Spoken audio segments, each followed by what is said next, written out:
Welcome, friends.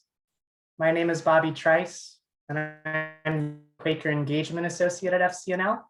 You might recognize me from usually teching these events, but this evening I get to moderate, and I'm looking forward to gathering for our June Quaker Changemaker event, talking through political disagreement. Is it even worth it? Before we get into it, I want to ask my colleague, Annie, to share some logistical info. Thanks so much, Bobby, and hi, friends. My name's Annie Trice. I am running the technology for this event, so I have just a few tech considerations.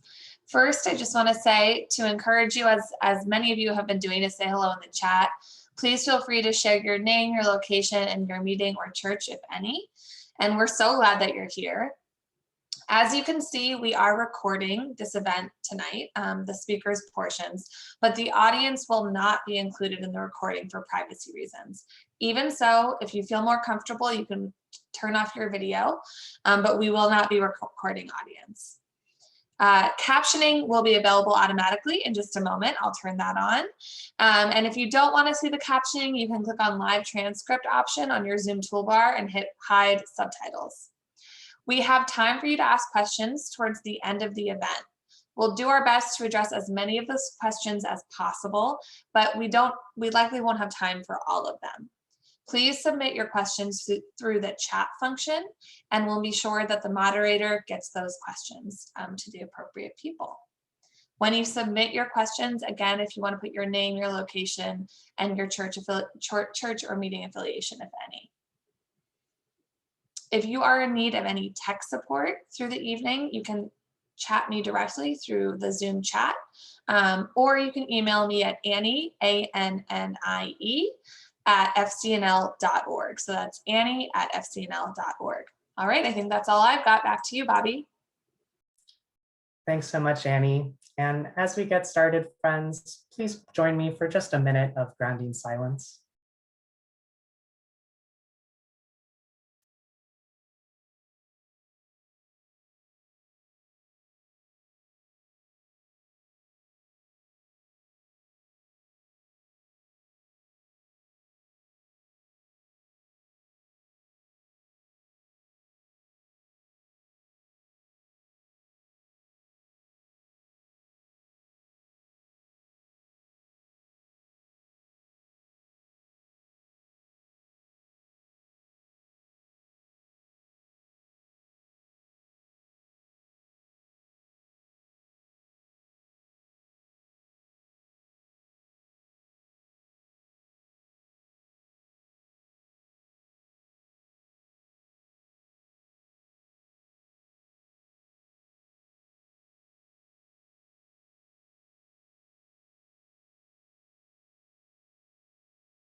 Thank you, friends.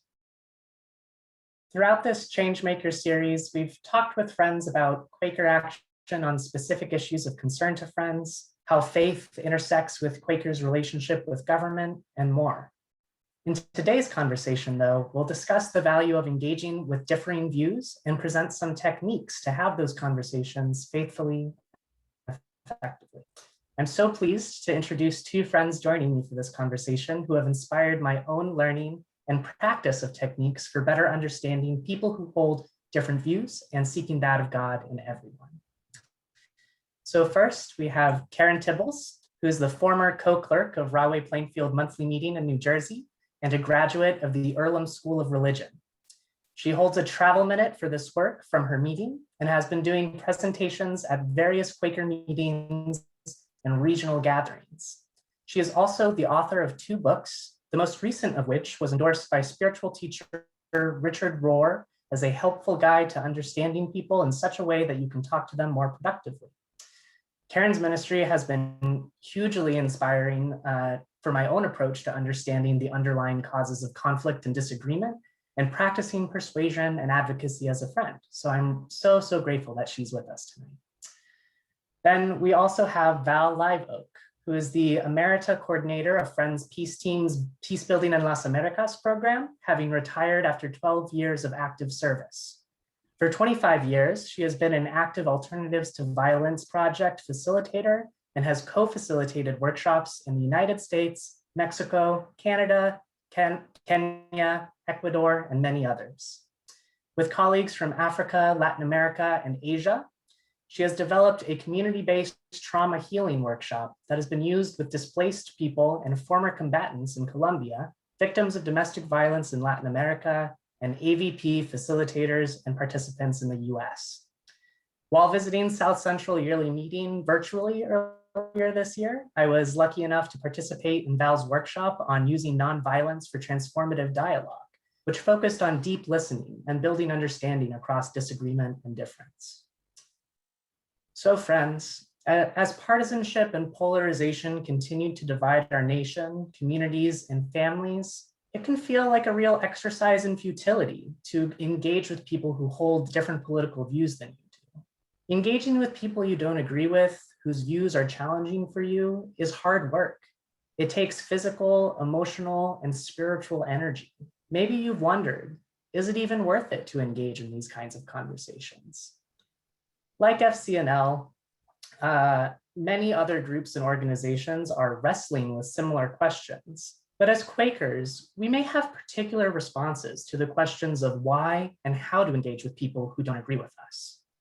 That's why I'm especially excited to hear from Karen and Val about their experiences applying different techniques to listen deeply, build mutual understanding, and talk through political disagreements as friends. So let's get right into it. To start us off, I'd love to ask each of you if you could describe the technique for talking through political disagreement that you work with. Maybe Val, could you get us started?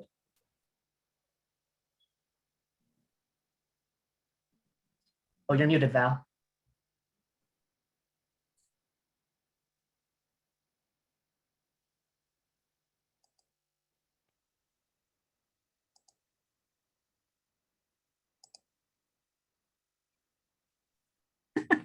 Oh, well, hopefully making a mistake at the beginning makes everything else easier. Back in the 90s, I learned about a technique called the Lara Technique, and it stands for L for listening, A for affirming commonalities, R for responding, and another A for adding. And it came from an organization in Oregon called Love Makes a Family, which in the early 90s had a successful campaign against removing protections of LGBTQ people from protected status in terms of housing and other discrimination. And I found that it's really good because of working on developing common ground and humanizing an issue that frequently in those days and even now becomes dehumanized. Wonderful, thank you, Val. Yeah, I agree. It's super important to humanize issues and the people involved. That also actually is a core tenet of FCNL's approach to lobbying and advocacy, telling personal stories, listening deeply, affirming areas of agreement or commonality, and seeking way forward through areas of disagreement. Karen, how about you? Could you tell us a little bit about the technique you're working with as well? Sure. What I've been learning about and teaching people about is based on an idea that we all, not by that I mean all humans, share the same values. And that if we can see what those values are and appreciate them, then we can learn to talk to each other in a new way. This is based on moral foundation theory, which is popularized by Jonathan Haidt's book, The Righteous Mind. But what I've done is I've added some other parts to it, and I put that in my book. And I call them the ethical zones. And we just need a new pair of glasses to see these values because they're invisible to us. And once we do that, we can start to appreciate each other on a new level. And I think that should be the goal. After I started doing talks in Quaker meetings and churches, I did hear about the Lara Technique. And so I've really incorporated both of them in the talks that I give now, except I modify it by changing, instead of the R for respond, I'd use reframe, which is using one of the moral values that's important to the other person that can address the issue at hand. And I think that makes it an even more powerful technique. Wow, yeah, thank you both for describing the techniques you're working with. Val with nonviolent dialogue, and Lara, the listen, ask, respond, add, focused on that grounding, deep listening, and nonviolent dialogue to foster mutual understanding. And Karen with sort of moral foundations and moral reframing, building on that Lara approach, adding an element of speaking the moral language that of the person that we disagree with, so they might better hear our message, and also so we might be more open to understanding how their values inform their positions on specific topics and come into conflict with our own. So now that we have a general understanding of the techniques for talking through disagreements that we're going to be discussing this evening, could each of you give an example of a situation where you might use these tools to have a conversation and how they helped you have that conversation? Karen, would you mind starting us off this time? Sure. I tell this story often in the presentations I give because it's really a story of failure and then how I might turn it around now that I know these techniques. Because this is a few years ago before I got involved in this. And what it was, the story was with my aunt, my childless aunt, my Aunt Dot. She was my last living relative. And I went to visit her one day and she went into a rant about immigration, and her immigrant caregiver was sitting in the same room. And I got so mad that I called her rude and I walked out. Now, that's not a great example. That's an example of what not to do. And I never saw her again before she died. But since I've been doing this work, I've tried to come up with what I could have done differently. And now that I understand what's going on in a new way, what I've come to understand is she was probably referencing a value of belonging and being proud of being an American. And I was referencing a different value. I was referencing care for others, Jeannie, her caregiver, who was sitting in the same room. And once I could see that, I could work to try to come up with different endings, other things I could have said. And what I wish I had had enough presence of mind to do is to agree with her. First, affirm, just as from the Lara example, affirm that the US is a great country. And then reframe the statement. And in this, the most likely thing I probably would have done is I probably would have chosen the form of fairness that she could have heard, the merit-based form of fairness. And say, doesn't Jeannie work really hard? Don't you think immigrants like Jeannie should be allowed in this country? Now that wouldn't have come naturally, and it wouldn't have come naturally to a lot of you because it's a very different form of fairness than people who tend to be liberal are used to. But it's one she could have heard and we could have continued the conversation, I think. So I'm not sure would have worked, but I think it would have definitely changed the dynamic and allowed us to continue the conversation. And I think that would have been a success as far as I'm concerned. Yeah, absolutely, Karen. Thanks for sharing that example with your aunt and discussing immigration. Yeah, I can see how, reframing the conversation using a moral frame or a value that she might be more familiar with could have given you an opening to continue dialoguing with her. I actually see sort of a parallel there with FCNL's advocacy. We often have to discern what kind of ask we might make of different members of Congress based on where they are politically, just to ensure that our efforts to influence their decisions will have the most impact. But Val, could we also hear from you? Where might you use your method? Well, it's pretty recent, although it's not just me using it. I'm a clerk of ministry and oversight in our meeting and former co-clerk. And so we've been working on leading a process in the meeting of re-entering meeting after the time of COVID and quarantine. And although we had a fairly vigorous Zoom meetings, there were a number of members who did not find Zoom a good platform for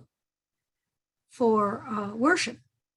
And so as we're talking about going into the meetings, the question is, what, if any, technology to add to the meeting in order not to exclude those Zoom worshipers who did find it useful, some of whom come from distance. And that's been a really difficult thing. But in case of Lara, Lara would be listen. And the arguments that we've heard is, should we do it? Can we can do it. We know we can, but should we? We're afraid the tech will disrupt the worship and the spiritual connection. That's I'd say the nugget of much of the concern. The affirm commonality would be something that I would be able to say, and many of us would say, we all want to be together. We want a sense of safety. We're all concerned about change. We're concerned about the loss of members, and we feel a loss of spiritual community. So we all feel that, a lot of that in common. Then a response in the original Lara Technique, the response was essentially a factual response. But like Karen said, there are other aspects that seem to have more resonance with people, whether it's the moral framework or the values framework. And so in this case, the response factually would be that there are distant friends that attend, and that there are ways to make technology less intrusive. And then the add is, and Lara always said you can't add more than you have commonalities. But what I would add personally is my leading is, we know that we can do it, and so let's not exclude anyone. But I also would say, let's try to reduce local friends using Zoom rather than coming in person. So that's how I would apply Lara in that situation. Fascinating. Yeah, so friends, now we're starting to see more concretely how these different techniques can help us talk through disagreements. Karen, your example really highlights how we can use moral reframing to reframe our perspective in that moral language that appeals to the person we're disagreeing with, thereby helping us get our message across. Sometimes this means, like you said, evoking a value we might not ordinarily use to convey a perspective on an issue, which can be difficult and uncomfortable and takes practice. But we can use it as a pragmatic tool to help foster open communication and perhaps persuasion. And Val, your example shows how relevant these techniques can be in a number of settings, and how Lara might help you and other friends navigate conversations around returning to in-person activities, given all those different views on pandemic safety measures, the urgency to return to in-person events, how it might disrupt the spiritual integrity of the meeting, and other considerations that might cause conflict in community. I want to just lift up one of my own stories here as well. One story I often tell relates to my experience lobbying a conservative congressional staffer who happened to be an ex-law enforcement agent on issues of police reform. So aspects from both of the techniques that you've described have really helped me, upon reflecting, might have helped me ask and listen to the staffer's perspective and experience in law enforcement, better understand what values are important to him, and really frame my police reform advocacy in moral language he might have been more receptive to.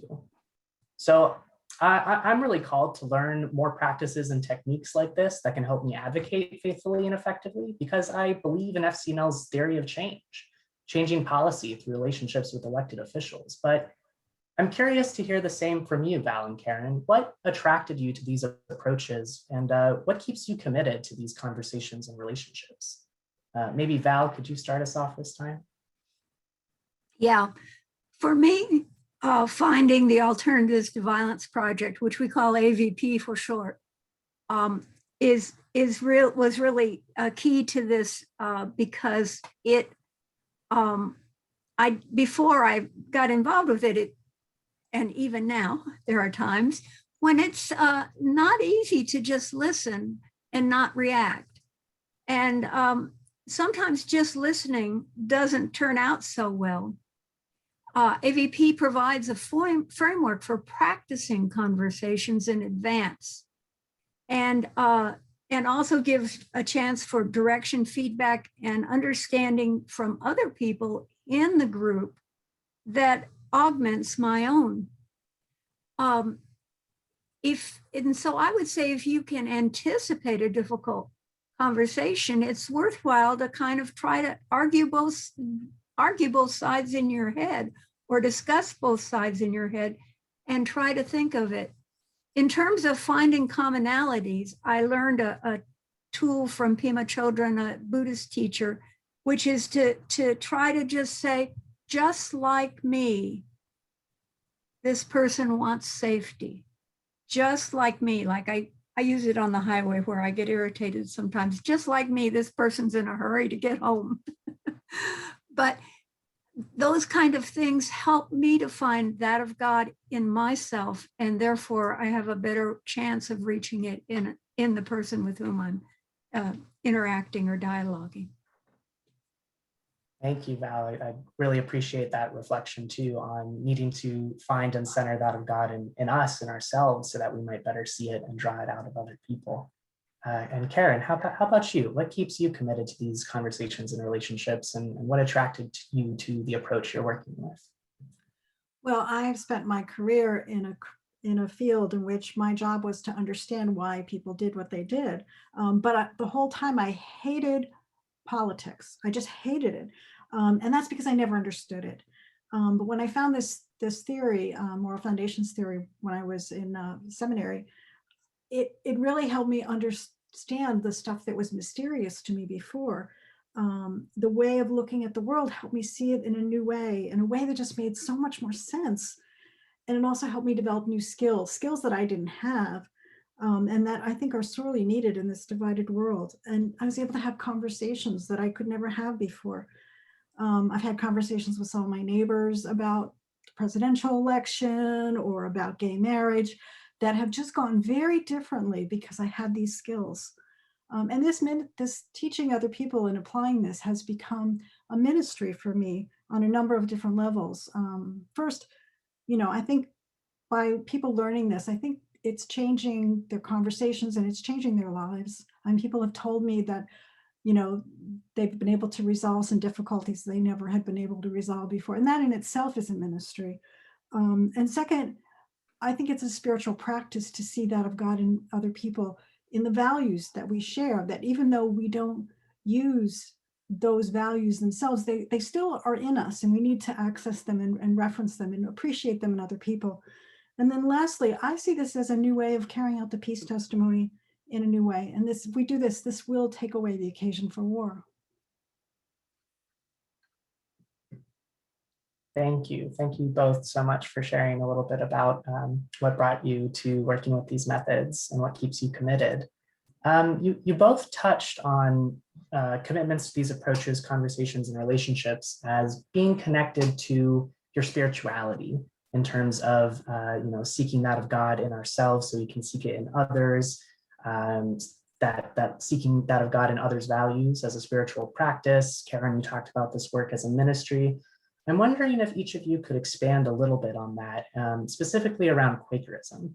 What other connections do you see between Quakerism and these practices of engaging across difference? And what specifically can friends bring to the table in these conversations? I'll go to Karen first. Well, I think we have this commitment to the peace testimony. We have this commitment to seeing that of God in everybody. But we also have this desire to do activism, and those can be in conflict. But I think we're very well equipped to try to sort through that. But it's really hard to get outside of ourselves and see somebody else's perspective. And I think we need tools to do that. So even though we have some basic abilities to do this, I think we need some help. So that's what I'm trying to provide. Thank you, Karen. And Val, how about you? What sort of connections do you see? Well, we've said it several times already, and I guess it can never be said too often, that finding that of God and the experience that we have in deep worship, and being able to find that in preparation for or in the midst of a difficult discussion, can help us reach that of God in others. Also, other self-care things, which are not necessarily part of Quakerism, but are part of the conversation that has changed in activism in the last 5 or so years are the questions of self-care and working on recovering from trauma, recognizing and recovering trauma. And these techniques that we practice, when we practice them well, it is a kind of healing. And in the practices that enable us to heal or help us, encourage us to heal, they equip us to be a better friend with both a capital and a small f, and to be examples for the whole world. Be patterns, be examples, right? Yeah. As the famous Fox quote goes. Well, thank you so much for sharing that. I also wanted to highlight something, a Quaker concept that both of these approaches make me think of is the idea of listening in tongues. Listening for what is behind the words someone might be saying and doing some sort of inward spiritual translation to really find the meaning, even if at face value, those words don't resonate with you or might trigger a negative reaction in you. There's a spiritual practice that we are very equipped to do from sitting and meeting for worship and receiving messages from people where the actual values on their own, the actual words on their own might not make a lot of sense. But after sitting with that and discerning and clarifying, we can sort of extract the meaning for ourselves and the nourishment that we needed from that message.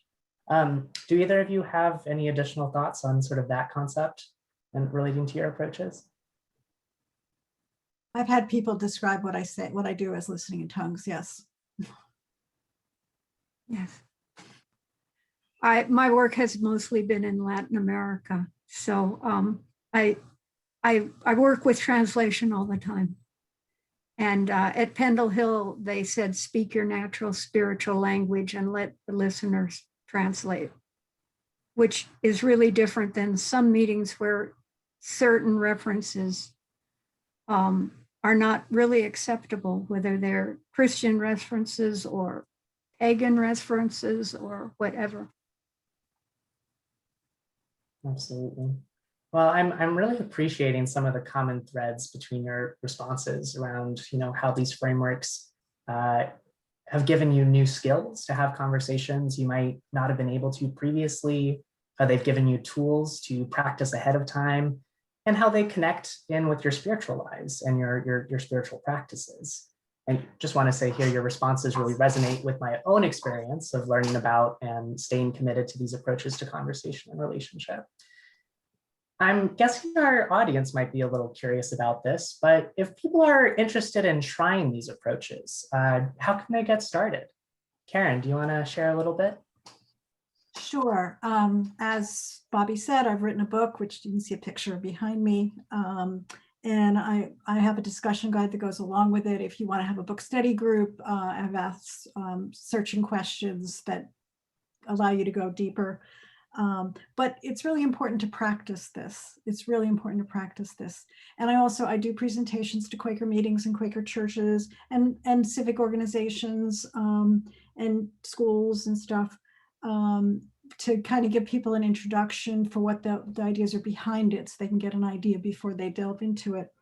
But I just want to say also that little changes are important.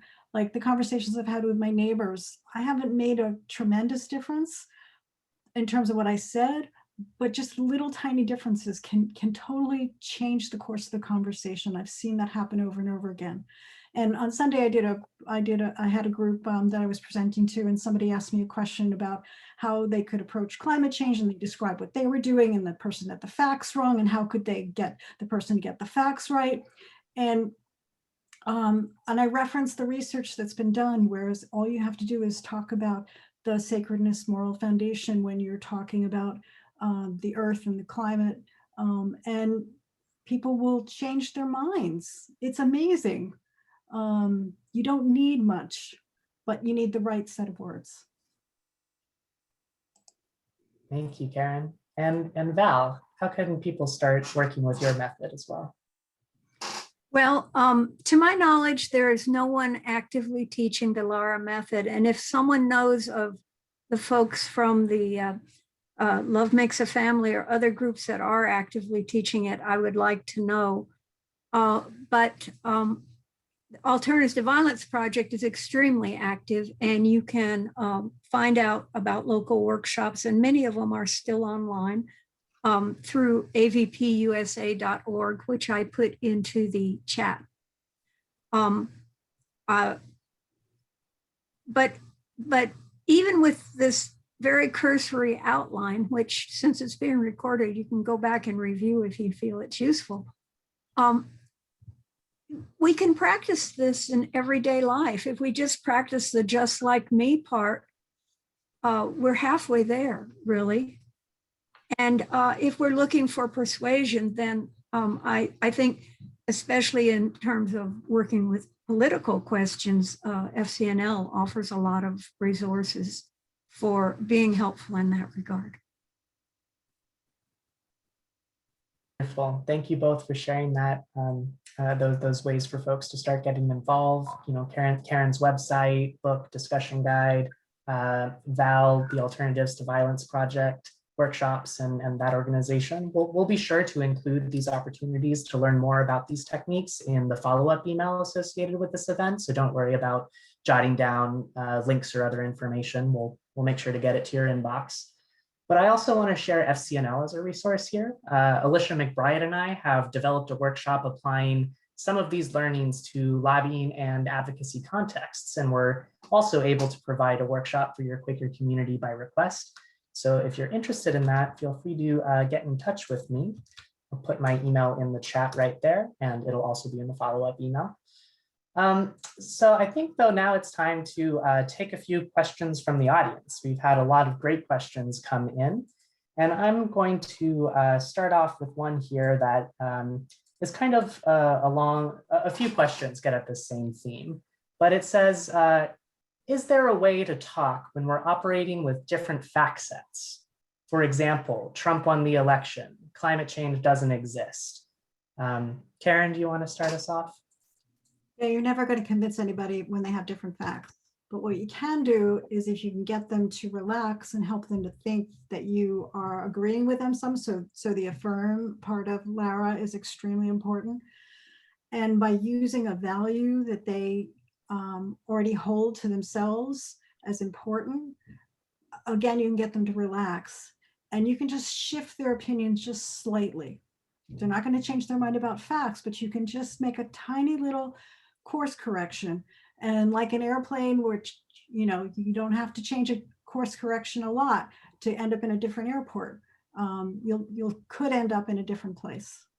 So little changes, subtle things can work in that situation.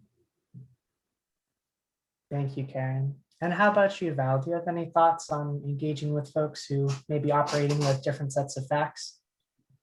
I have a friend who does a hugely great job of friendly curiosity, and say, I'm curious about that. Can you explain more? Those are phrases I try to remember so I have them at the ready. But also, well,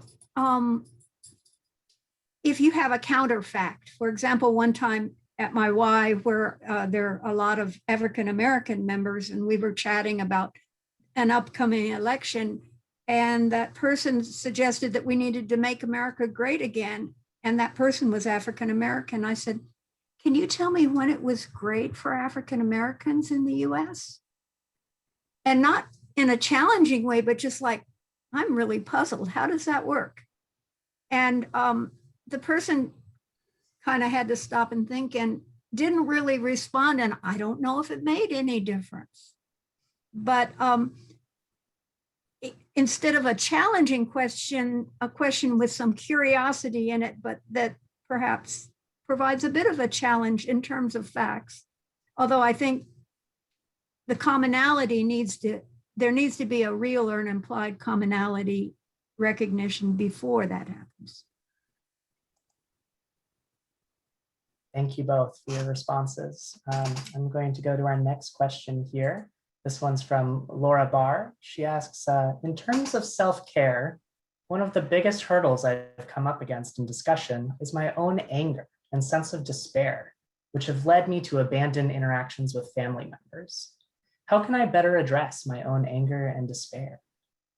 Val, would you mind starting us off? Well, in the Alternative Violence Project, and in Friends Peace Teams specifically, a number of us have done quite a bit of work on trauma resiliency, we call it. And so resiliency doesn't mean you can change anything. It just means that you can cope better with new things as they come along. And it's important to recognize what you're mourning, but if you have any cultural mourning practices that you might be willing to use, in many cultures, it has to do with singing or dancing or lamenting or even screaming or something. This is all best done in private or with a guide. But you can, or even if it's journaling or writing a poem or painting a picture, something that helps you express the pain, it can give you a step back from it. And by taking that step back, I've seen people who have suffered sexual abuse. I've seen people who have seen relatives killed lay that to rest. Maybe not forever, but they can lay that to rest and then go on. And with support, they can be part of a community that supports each other in continuing to move on in the direction that is good for them. Thank you, Val. And Karen, do you have any thoughts on how to sustain ourselves through these really challenging conversations that often do take quite a toll? So that was such a beautiful response from Val. I don't have a lot to add, but I do have to say that being in nature is something that can help a lot, as well as yelling at God. And asking God what God wants you to do. Thank you, friends. We have a few more questions. Just a reminder, you can keep dropping your questions in the chat as they come up for you, and Annie will make sure they get over to me to direct to the panelists. So keep dropping those in the chat. So we have another question here for Karen. This one is, would you go deeper into your reference to a form of fairness? A colleague in the state legislature who is far right said that his camp and my camp had different definitions of fairness. Absolutely, they definitely do. So liberals tend to have a form of fairness that's more based in equality, although some will be based in equity, and that's a third form. So there's equity, equality, and then merit-based fairness. In my example with my aunt, I used merit-based fairness because I would assume that she was more conservative based on the issue she was using, which means that you have to do something to earn it, which is a much more individualistic form of fairness. Equality is a much more systemic based of fairness. And so liberals tend to be more concerned about the system and how fair it is. And conservatives tend to be more based in how individuals are acting and whether or not they're earning whether they deserve, the keyword deserve, what they're getting. And there's actually research that's been done on very, very young children, pre-verbal kids, where they tried to discern what form of fairness. They showed them different examples of things happening with puppets. And what they found is the kids tended to switch back and forth between equality and merit-based fairness. If there was effort involved, they preferred merit-based fairness.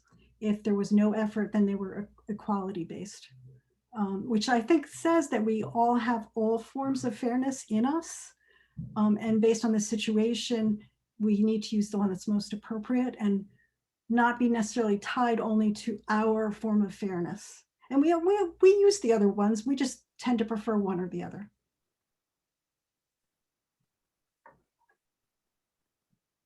Wonderful. Thank you, Karen. Yeah, I also have run into the different flavors of fairness in looking at policy expressions and how different members of Congress and their staff frame particular issues. Since one of my big issues is police reform work, I have applied kind of the moral foundations theory to different statements on police reform, and have found that, for example, Senator Tom Cotton from Arkansas really draws on a respect for authority, but also a merit form of fairness to talk about how police officers should be rewarded and incentivized for the good service that they do. And then I might also look at, for example, Representative Karen Bass from California, who is one of the co-authors of the George Floyd Justice and Policing Act, who writes all about fairness as equity and needing to, address disproportionate impacts of police violence on different populations. So it's really fascinating to see those different flavors come out even in policies and policy analysis. So we're getting a lot. Oh, Val, yes, sorry, Val, what would you like to add? I just wanted to briefly, a lot of people have probably heard this, but one of the guidelines I believe in is the platinum rule. You know, the golden rule, do unto others as, but the platinum rule is do unto others as they would have you do unto them. So that to apply fairness, you have to know what the person involved considers fair. What speaks to them for fairness, not just what speaks to me. It's an excellent point, and has to do a lot with listening and sort of speaking in tongues, discerning how we can best reach someone using moral language that will resonate with them. So we're getting a lot of comments about people are, highlighting connections between some of these methods and techniques that you're talking about and forms of nonviolent communication and other similar frameworks for practicing those pieces. Other folks are acknowledging how difficult this work can be. But I want to come back to one really perennial question around these kinds of techniques and engaging with people who don't agree with us politically, especially using these techniques. When I first learned about them, I was really feeling the tension between truth-telling as a Quaker and how these techniques could potentially be seen as a form of manipulation.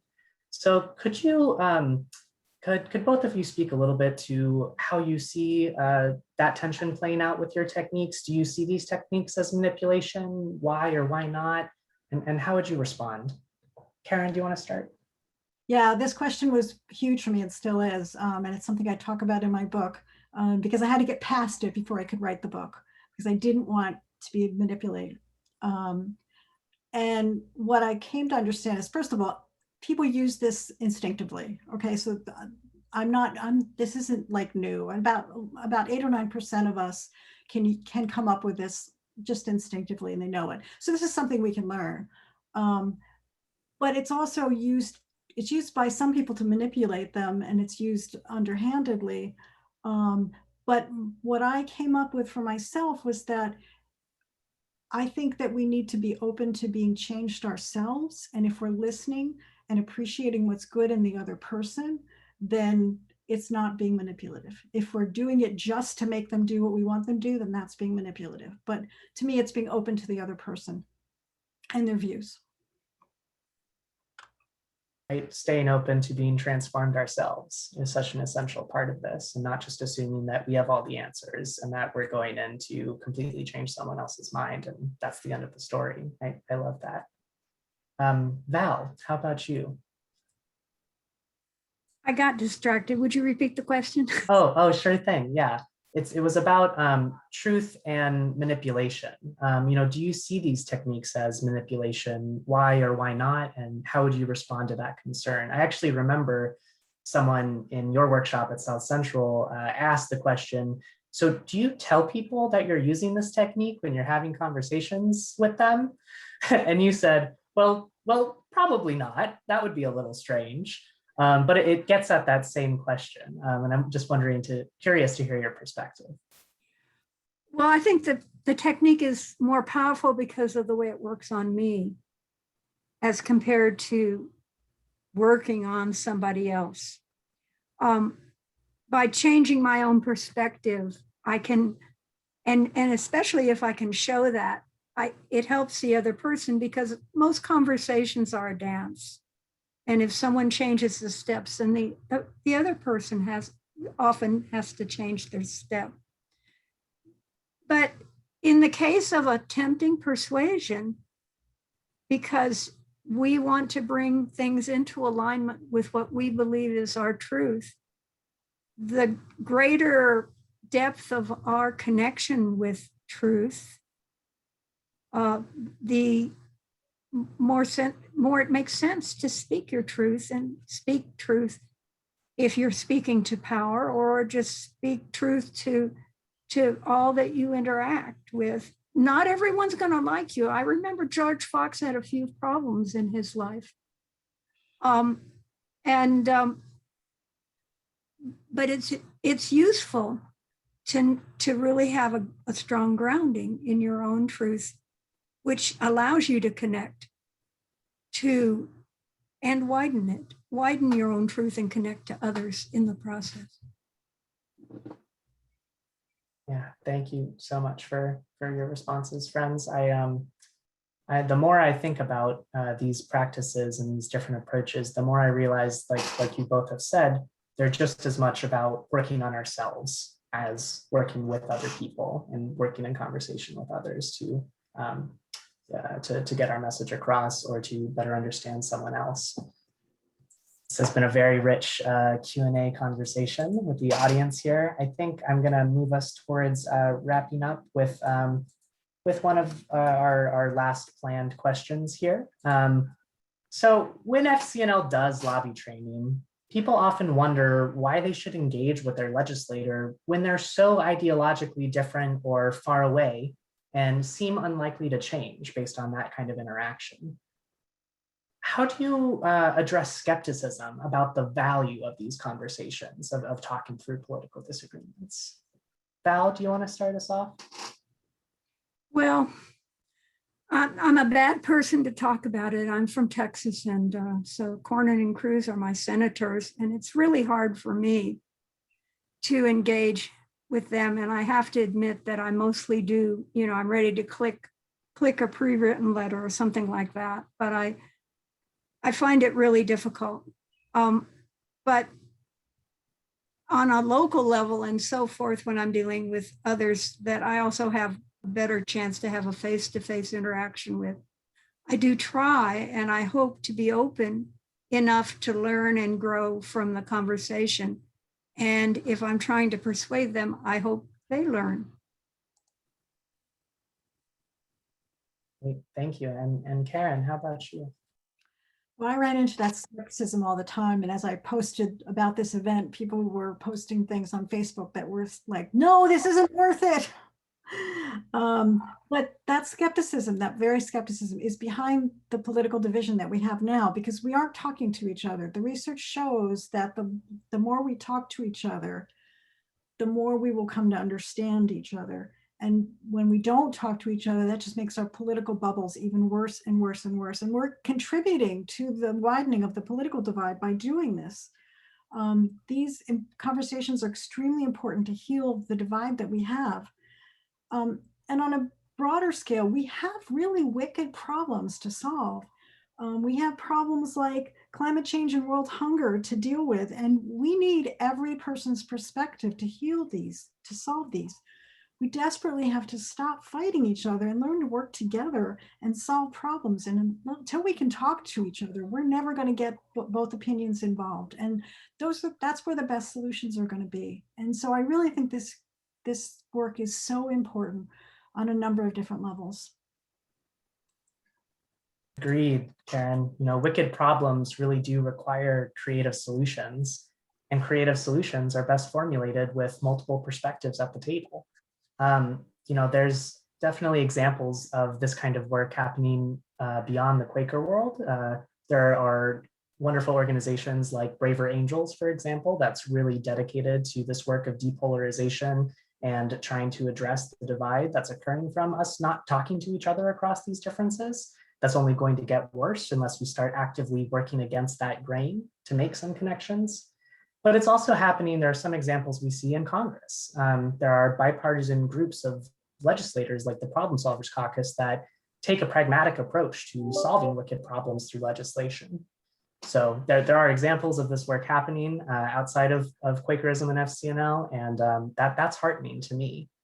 I'm also just very appreciative of the sort of spiritual and human value of these frameworks for conversation. Because at FCNL, we often cite how friends believe that there's that of God in everyone, but as many folks on the line probably have been, and even my panelists here, I've been really challenged to practice that core piece of Quaker theology in my lobbying and advocacy work with people I really disagree with on a base level. So I'm just very, very grateful for the approaches you both work with, as they've both helped me live into that tenet of my beliefs and my vocation a little bit more. And I believe they really can do the same for others as well. So I think we're getting ready to wrap up here, but I want to say thank you both so much for your time and for sharing your perspectives on talking through political disagreements. Do you have any sort of closing thoughts or resources or upcoming events that you want to share with our audience before we wrap up?